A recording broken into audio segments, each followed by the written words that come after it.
Olá a todos, bem-vindos ao canal Fellow Nerd e esta é a nossa primeira aula de inglês.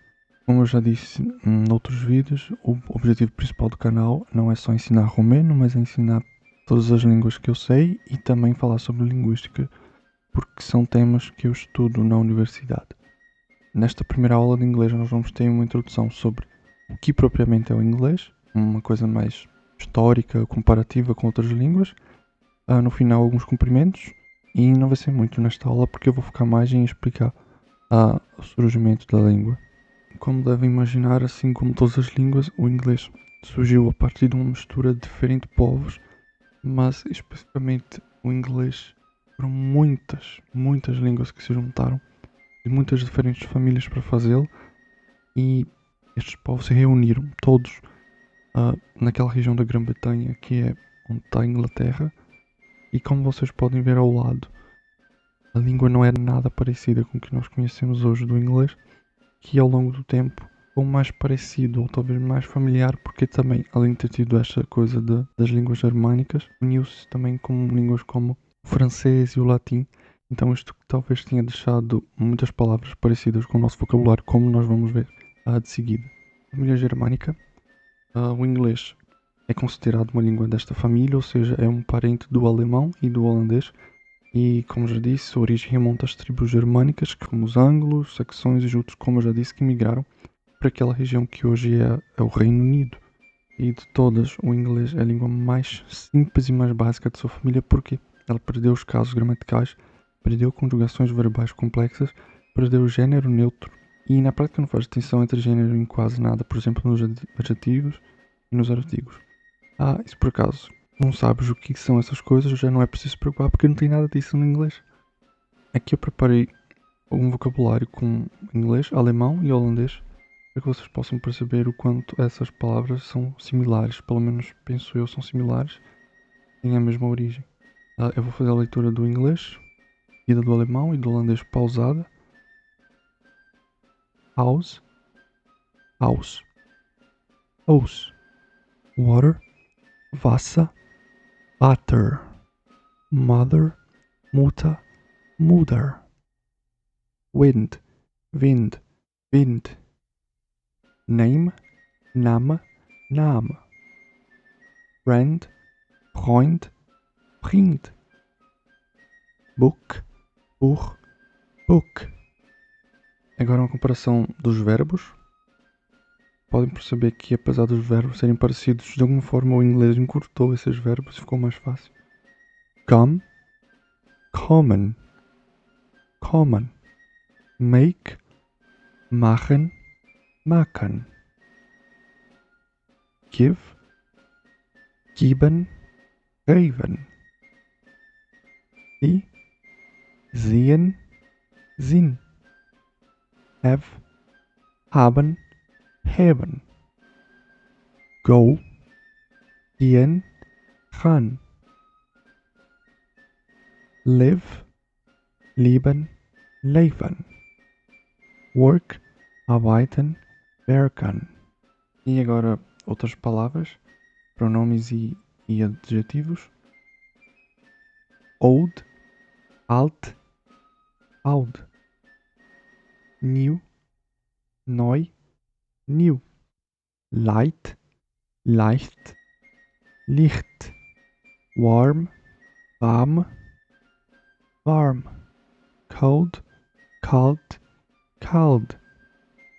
Hard, hot, hard. When, wann, wanneer. I, ich, ik. We, wir, wij. Então, como puderam perceber, são línguas muito parecidas. É como se nós apanhássemos, talvez, para comparar o português com o espanhol e o italiano. Tem muitas semelhanças.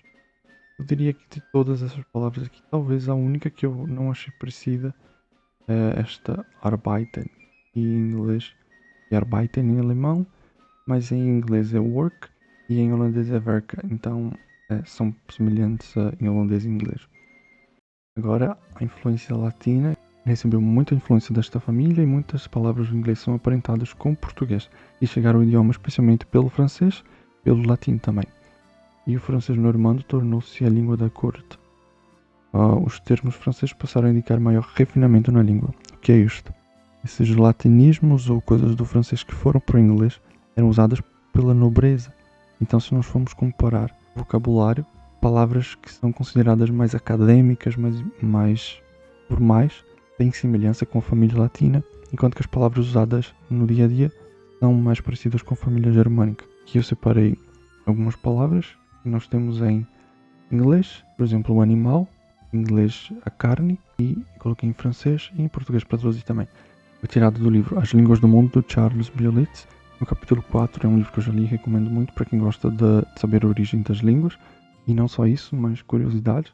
Por exemplo, no inglês, essa parte animal é a parte que veio da família germânica e ela tem conotação com as pessoas que trabalhavam e cuidavam dos animais. Porém, a parte da carne já tem mais latinismos, especialmente com o francês, que era propriamente já a comida pronta. Então, o que acontecia com os nobres? Eles só apanhavam a comida pronta e o camponês era quem cuidava do animal. O camponês falava em termos germânicos, enquanto os nobres falavam em termos afrancesados. Por exemplo, a palavra pig, que é porco, já em inglês com a carne pronta, ou a carne não propriamente pronta, mas a carne e não animal, era pork. E já é parecido com o francês, porc, que é parecido com o português porco, porque francês e português são da família do latim, e assim por diante as outras. Também separei a mesma coisa.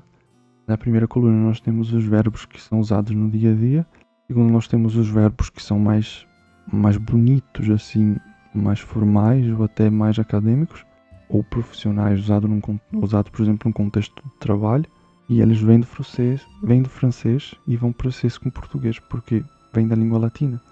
Por exemplo, vou lê-los. Come back é voltar, retornar, mas o inglês também tem return, que veio do francês retour, que é retornar. Por exemplo, get, receive, recevoir, receber. Look at, regard, regarder, olhar. Answer, respond, responder. Também, como a maioria das pessoas que assistem ao meu canal estão falantes de português nativo, seja Brasil, Portugal ou África, resolvi fazer algumas comparações com palavras em inglês para que vocês percebam quanto o vocabulário é semelhante com o nosso por causa dessa influência latina. Eu vou ler apenas a versão em inglês, ou vocês podem acompanhar do lado da tradução já em português. Vou ler um bocado mais devagar. Animal, hospital, actor, doctor, family, history, problem, moment, nation, color, natural, normal, possible, accept, control, respond, produce.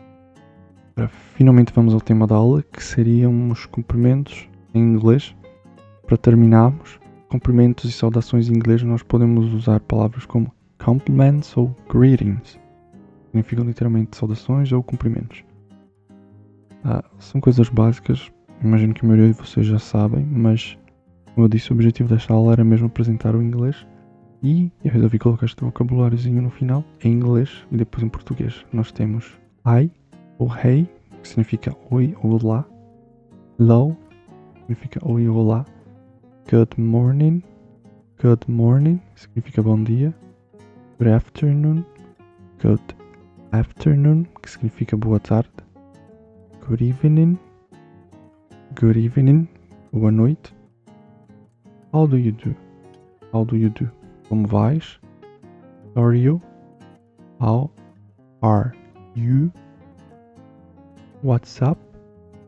WhatsApp é mais uma gíria, uma slang. E aí, a última. How's it going?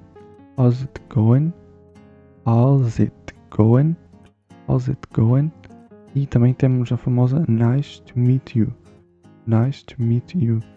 nice to meet you. E é prazer em te conhecer. Temos despedidas, farewells, bye, bye, goodbye, goodbye, farewell, farewell. Farewell é tipo bastante formal. Talvez é o tipo de coisa que vão encontrar na literatura. Have a nice day. Have a nice day. Tenha um ótimo dia. Have a nice trip. Have a nice trip. Boa viagem. Tenha uma boa viagem.